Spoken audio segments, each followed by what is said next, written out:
न किंचिदपि चिन्तयेत्। शनै शनै धीरे धीरे।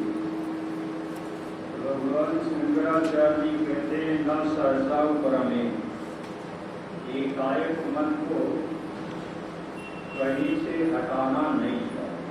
शनै शनै उपरमे, धीरे धीरे मन को ऊपर की तरफ क्रीड़ा के लिए भेजना। सेवक है मन, आपका सेवक है। उस अपने सेवक को आपको अपनी इच्छानुसार की सेवा देना है, पर विधि ऐसी हो जिससे सेवक छोड़ करके ही नहीं चला जाए। कई बार नौकर भाग जाते हैं ना, क्यों भाग जाते हैं? इसीलिए किसी ने मेरे को बताया जी, बोले कि इसका इतना बढ़ा दिया है वेतन उसका सेवक। क्यों, बात क्या हुई? एक साथ इतना क्यों बढ़ाया? बोले ये पता नहीं कोई बात कर लिया होगा या डराने के लिए इसने कहा जी मैं तो चला जाऊंगा, मुझे दूसरी जगह इतना मिल रहा, अब क्या करते? फिर सोचा कि सब लोग कहेंगे व्यवस्था का कोड, सब लोग यही बोलेंगे कि देखो लॉकडाउन में अब बंद करना पड़ेगा, सेवक ही कर गए। तो फिर बोले हमने कहा कि चलो इतना ही करते हैं, कोई बात नहीं। फिर उससे पूछा, आपने कहा भाई ऐसा क्यों किया? बोले कि सब लोग मेरे से पूछते हैं कितना मिलता है, कितना मिलता है, तो संकोच लगता है थोड़ा बताने में, इसलिए ज्यादा पढ़ा लिखा बिल्कुल नहीं है जी, हस्ताक्षर भी नहीं कर सकता। भोजन बना देता है 2 लोगों का, साफ सफाई कर देता है, थोड़े आराम से मस्ती से कहीं जाए, कुछ करे, घूमे फिरे, सब खुली छूट, रहने की खाने की खुली छूट। और जब घर आना जाना होता टिकट बनवा देते। तो सेवक को रखने के लिए, नौकर को रखने के लिए जब बुद्धि लगानी पड़ती है, कुछ खर्च करना पड़ता, तो पहले से प्राप्त आपको ये जो सेवक है, आपका जो नौकर है मन, आप अपनी इच्छा अनुसार इसको चलाते हैं। अगर कहीं ये आपको अपनी इच्छा अनुसार चलाने लग गया तो उस नौकर की भूल, उसकी गलती नहीं मानी जाएगी, आपकी भूल मानी जाएगी। शनै शनै उपरमे बुद्ध्या धृति गृहीतया, धैर्य पूर्वक बुद्धि के द्वारा इसको ग्रहण किया जाता। श्रीमद् भागवत महापुराण में कथाई हुई है, रुक्मिणी हरण के बाद शिशुपाल बहुत दुखी हो गया। और कोई कथा सुना दिया था, भागवत की माता ने कल पूछा, बोले वो तो आगे नहीं रह गई। मैं तो सोच रहा था कथा तो सबको मालूम ही है, भागवत की क्या पूरी कथा। शिशुपाल बहुत दुखी हो गया। तो जरासंध ने कहा, बोले शनै शनै उपरमे बुद्ध्या धृति गृहीतया, बुद्धि को धैर्य पूर्वक धीरे धीरे मन को अपने बस, धैर्य पूर्वक बुद्धि के द्वारा शनै शनै मन को अपने बस में करना चाहिए। आपको पता है कितनी बार हमने युद्ध किया कृष्ण से, और हर बार पराजित होता रहा, पर मैंने धैर्य नहीं छोड़ा। एक दिन ऐसा आया कि कृष्ण को ही छोड़ करके भगना पड़ गया, मथुरा से ही हमने भगा। बुद्ध्या धृति गृहीतया, उसका नाम होता है धृति गृहीतया बुद्ध्या। 1 बार, 2 बार, 4 बार, 10 बार, आखिर कब तक विजय प्राप्त नहीं हो, और अंतिम में विजय हमारी हुई।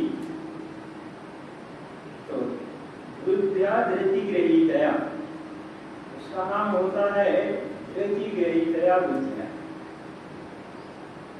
हम लोग कॉलेज में थे तो कोई दीक्षांत समारोह हो रहा था, डिग्रियां बांटी जा रही थी। कुलपति महोदय ने एक सुनाया, कविता सुनाया जी, बड़े बुद्धिमान थे। चढ़कर गिरना, गिरकर चढ़ना नहीं अकलता है, चींटी को चढ़ते देखो। पुरानी बात है ना, और वो संस्कार तो कर जाता। बोले चढ़कर गिरना, गिर कर चढ़ना नहीं अखरता। चढ़ना और चढ़ गए, गंतव्य तक पहुंचने वाले थे, पैर फिसक गया, नीचे गिर गए, पर उससे घबराना नहीं किया। गिर कर चढ़ना, फिर दोबारा चढ़ना शुरू। बोले क्यों? बोले चींटी को चढ़ते देखा। कभी आप लोगों ने देखा हो तो थोड़ा सा टुकड़ा चावल आदि का लेकर के चींटी अपने विश्राम स्थान को, अपने मकान के लिए चलती, फिर चलती चलती वो जब मकान के समीप पहुंच जाती है तो उसके मकान का दरवाजा तो इतना बड़ा नहीं होता कि वह चावल के टुकड़े को लेकर के अंदर प्रवेश कर जाए। फिर क्या आसक्ति बहुत है उसकी उस अपने खाद्य सामग्री, उसको छोड़ना पसंद नहीं है, फिर उसके साथ में नीचे गिर जाए।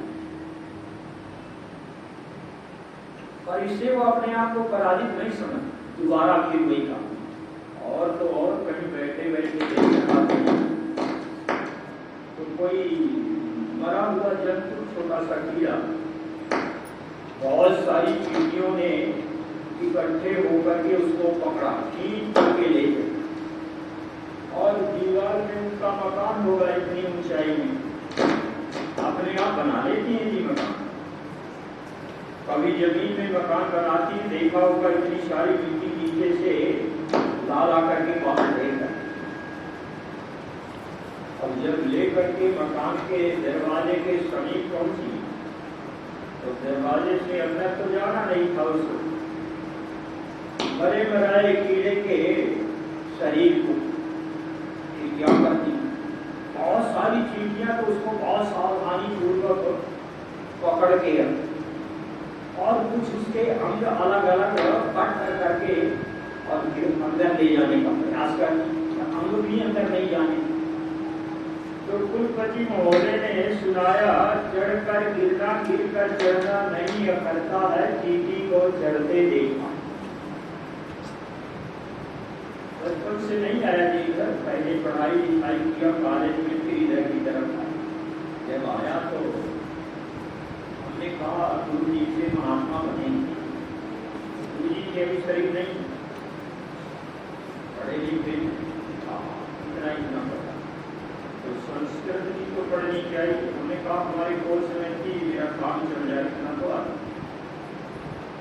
नहीं, फिर भी और पढ़ लेना चाहिए। तो ये पढ़ना शुरू किया।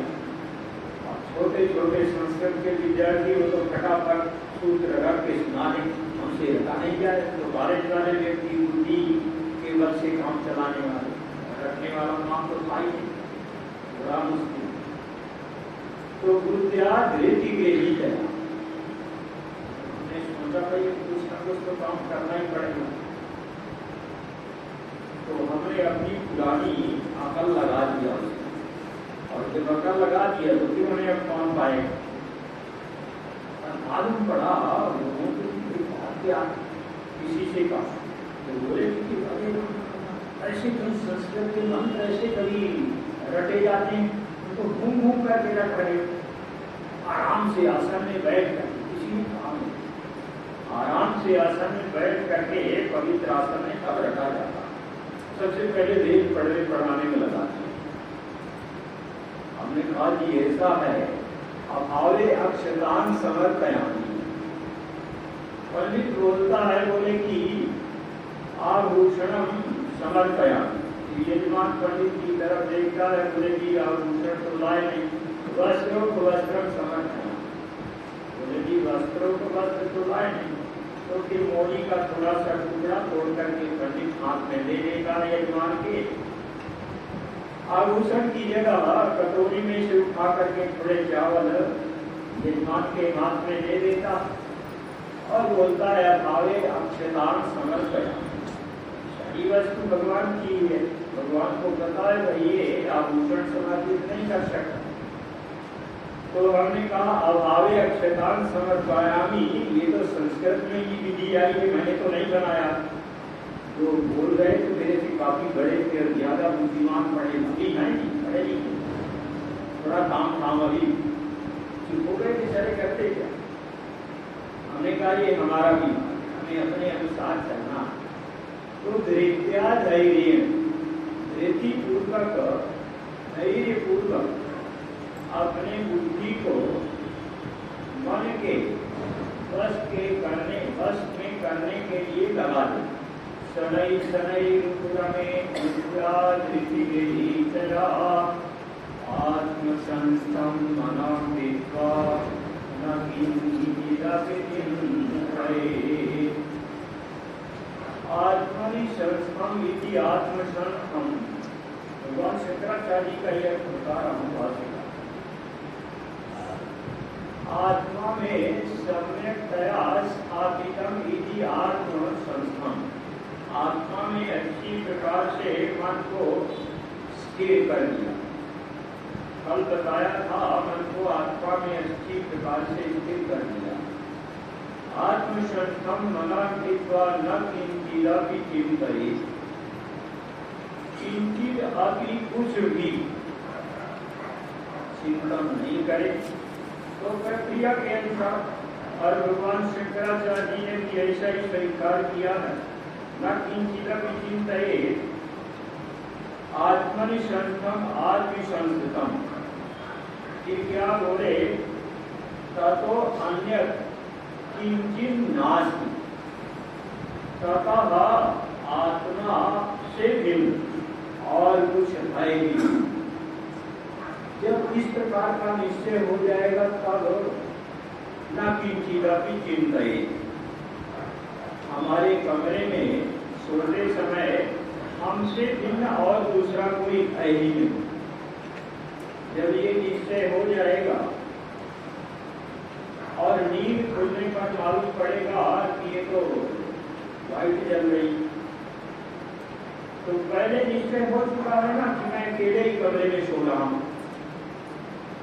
तो अपनी ही भूल समझेगा साहब। यदा निद्रा का आवेश आया और मैं लाइट बंद करना ही भूल गया, सो गया बंद।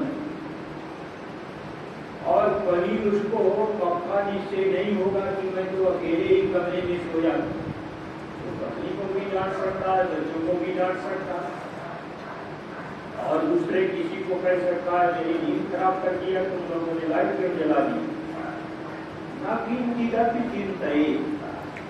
और कुछ भी चिंतन नहीं है, तो और कुछ भी चिंतन नहीं करे तब सिद्ध होगा जब उसको पहले निश्चय होगा कि और कुछ है ही नहीं, फिर चिंतन क्या करना। तो कल श्रुति उच्चारित हुई थी अस्मिन् सर्वाणि भूतानि आत्मैव भूति जानता केन श्रुति तत्र भौमोहाकाशोपा एकात्मन पश्यता। टीकाकार ने भी ऐसे ही, आनंद गिरी ने भी ऐसे ही कहा। बोले कि उन प्रकृतियों को जो प्रकृतियां भगवान ने बताया है उन प्रकृतियों को क्रम से सृष्टि के विपरीत क्रम से प्रव्याप्त भूमि आपो नलो वायु मनो बुद्धिरेव च अहंकार इतीयम में भिन्ना प्रकृति रष्टा अपरेयमितस्त्वन्यां प्रकृति दिले परां जीवभूतां महाबाहो येनं धार्यते जगत्। अव्यक्त पर्यंत भूमि का लय कर दिया जल में और जल का लय कर दिया तेज में, तेज का लय कर दिया वायु में, वायु का लय कर दिया आकाश में। और इस क्रम से चलते चलते हम मनोबुद्धि फिर इस संघात का लय कर दिया मन में, स्थूल का लय कर दिया सूक्ष्म, और फिर उस सूक्ष्म के ही भी संकल्प विकल्प का जो मन है उस मन का लय कर दिया बुद्धि, और फिर बुद्धि का भी लय कर दिया अहंकार, अहम तत्व। माने अभी परिच्छिन्न व्यष्टि बुद्धि, जब परिच्छिन्न व्यष्टि बुद्धि के अंदर अहम तत्व आएगा तब महत्त्व आत्मनि, महातत्व वो परिच्छिन्न व्यष्टि बुद्धि नहीं, उसका नाम होता है समष्टि बुद्धि। महातत्व में प्रागिलाप लय करना क्रम है, ऐसे थोड़े योगी कोई ऐसे ही थोड़े हो जाता, इतने के लिए हो जाएगा, आवाज लेने के लिए भी योगी हो जाएगा, पर इस प्रक्रिया से गुजरेगा तब योगी। शनै शनै उपरमे तुल्या दया आत्मसंस्थं मनः कृत्वा न किंचिदपि चिन्तयेत्। अगर उसी में ये होगा कि मैंने कुंडी बंद नहीं किया था, मैं अकेले कमरे में नहीं था, तब तो दूसरे के प्रति दोष दृष्टि जाएगी। दूसरा कोई आया कमरे में और उसने बत्ती जला, और जब पक्का निश्चय है कि कमरे में तो अकेले मैं ही था और दूसरा कोई आया ही नहीं, तो यही निश्चय होगा कि मुझे निद्रा का आवेश आया और उस निद्रा के आवेश में मैं सो गया, बत्ती बंद करना भूल गया, निश्चय हो जाए। शनै शनै उपरमे बुद्ध्यादित्य, साधक को जब पक्का निश्चय हो जाएगा एक मेवाद्वितीयम्, सत चेतन तत्व तो एक ही है, उस चेतन तत्व से भिन्न तो दूसरी कोई है नहीं वस्तु। जब सत चेतन तत्व से भिन्न दूसरी कोई है ही नहीं वस्तु, तो ये भाषित कैसे हो रही? कल सुनाया था आभास भास, हम दो प्रक्रियाएं सामने रख दिया था ना, वैशेषिकों ने नैयायिकों ने कहा अंतःकरणावच्छिन्न चैतन्य, यह है तो चेतन, पर यह अंतःकरण से अवच्छिन्न हो गया है। बोले कैसे? बोले जैसे आप किसी गुब्बारे में वायु भर देंगे तो वह वायु परिच्छिन्न हो जाती। अब बोलने वाले व्यक्ति की दूसरे का दिमाग खराब करने के लिए अंधे नहीं माना है ध्यान का, अब वायु कोई परिच्छिन्न थोड़े हुई। वायु तो जब भी आपका वह आवरण अज्ञान का आवरण नष्ट होगा, तो अज्ञान का आवरण नष्ट होते ही वायु जैसे पहले थी वैसे अभी भी है। वायु में किसी प्रकार का कोई भेद नहीं आया।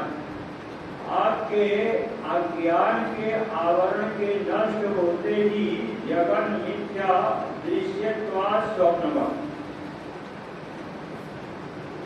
संपूर्ण समष्टि ब्रह्मांड के विश्व के दार्शनिकों ने स्वीकार कर लिया। बोले कि यह न्याय तो बिल्कुल 100% ठीक ही, जितना भी सृष्टि प्रपंच है वह सब का सब मिथ्या ही। क्यों? बोले इसलिए क्योंकि दृश्यत्वात् दिखाई देगा।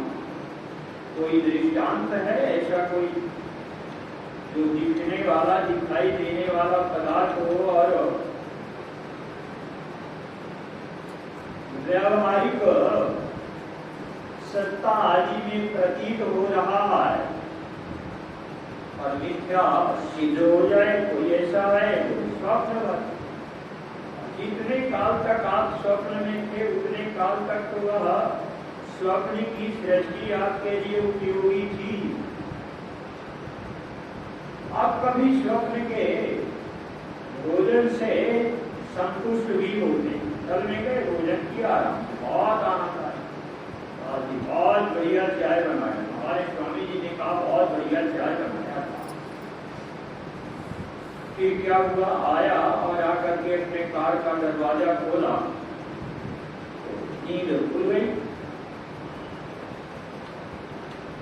तो मालूम पड़ा कि हमने तो स्वप्न में चाय लिया था, स्वप्न की चाय का स्वाद बहुत अच्छा। तो सारा का सारा जगत मिथ्या है। आत्मसंस्थम मना कृत्वा न किंचित् चिन्तयेत्, मन को ले जा करके आत्मा में रख दे और दूसरा कुछ चिंतन करने की जरूरत नहीं। क्योंकि अगर एक के मुक्त हो जाने से सारे के सारे जीव मुक्त होने लग जाएंगे तो सृष्टि की प्रक्रिया कैसे चलेगी? तो सृष्टि तो बराबर ऐसे ही विद्यमान रहना, सृष्टि नष्ट होने वाली नहीं, ये तो अनादि अपने स्वयं के आवरण को भंग करना। जो आवरण पड़ा हुआ है, परिच्छिन्नता आई हुई है, जो अज्ञान के कारण से उस परिच्छिन्नता को नष्ट करना है और आगे कुछ भी करने की जरूरत नहीं। बोले इसका मतलब कि अभी मन तो है ना, आत्मसंस्थम महाकृत्वा यहाँ करके विचार में सिद्ध तो ये हुआ कि एक आत्मा है, एक मन है।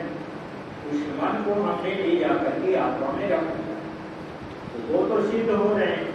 फिर क्या करेंगे? आगे की प्रक्रिया क्या है? तो आगे की प्रक्रिया के लिए अगला श्लोक उच्चारित करते 26 नंबर का।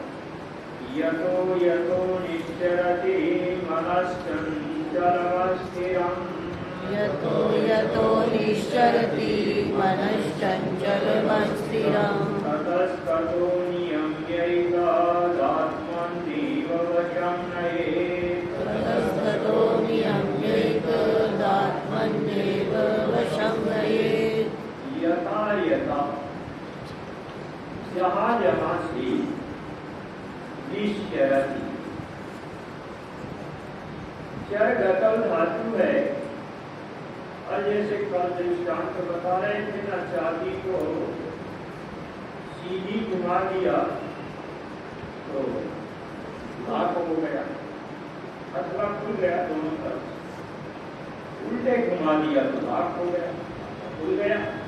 चाबी एक ही है, लॉक एक ही है, उसको केवल दाएं बाएं घुमाने का तरीका मालूम होना चाहिए, बंद किधर होना है और खुलना किधर, केवल इतनी जानकारी होनी चाहिए। यतो यतो निश्चरति मनश्चञ्चलमस्थिरम्, यह जो अत्यंत चंचल स्वभाव का, अस्थिर स्वभाव का मन है, यथा यथा निश्चरति, जहाँ जहाँ चल पड़े। पहले बताया था ऊर्जा धृत गृहीत है, जहाँ जहाँ ये चल पड़े। तो वापिस से बैठे बैठे जोर से आवाज लगा करके उसको डांटना नहीं है, कहाँ जा रहे जरा देख लेना, हाँ जा रहा, चलो जाने देंगे।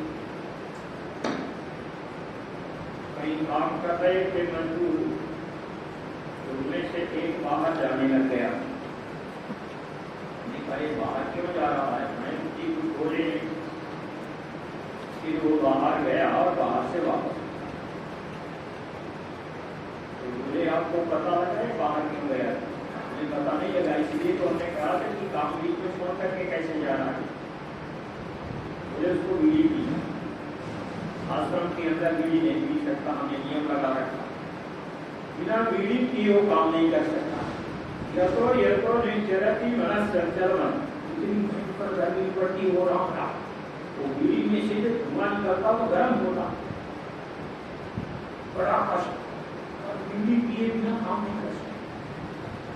उसका नाम होता है यतो यतो निश्चरति मनश्चञ्चलमस्थिरम्। जैसे बीड़ी पीने वाले के लिए कितनी ही गर्मी, पर वो काम तभी कर पाएगा जब बीड़ी एक बार ले। यतो यतो निश्चरति मनश्चञ्चलमस्थिरम् ततस्ततो नियम्यैका आत्मनि एव वशं नयेत्। तो समय की सीमा विराम कर देंगे। अब इसके आगे स्वामी जी अपने प्रकरण के प्रारंभ से स्वामी जी सुना रहे हैं और 24वें श्लोक से मैं सुना रहा था स्वामी जी।